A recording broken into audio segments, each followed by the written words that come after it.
Morning, শুভ নববর্ষ সবাইকে। তো নববর্ষের দুদিনের আমি ছুটি পেয়েছিলাম, তো সেই জন্য মাসির বাড়ি চলে এসেছি সবার সঙ্গে নববর্ষটা খুব ভালোভাবে মজা করে কাটাবো বলে।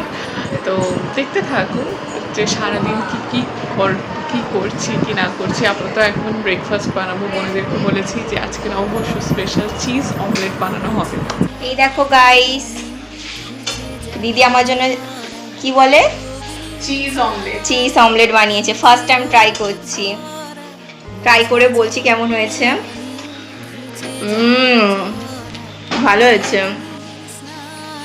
এই দেখো এখনো বানাচ্ছে। নিয়ে আয়, কাছে নিয়ে আয়, কিছু হবে না। হ্যাঁ, এটাকে তুই ইয়েও করতে পারিস, বাঁকাতেও পারিস।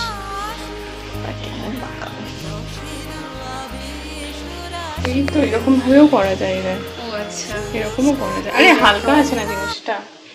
হ্যাঁ, যদি পুরো রেসিপি জানতে হলে তাহলে কমেন্ট করতে হবে। ইয়েস, কারণ এটা হচ্ছে আমার স্পেশাল চিজ অমলেট। এরকম আমি ছাড়া আর কেউ বানাতে পারে না।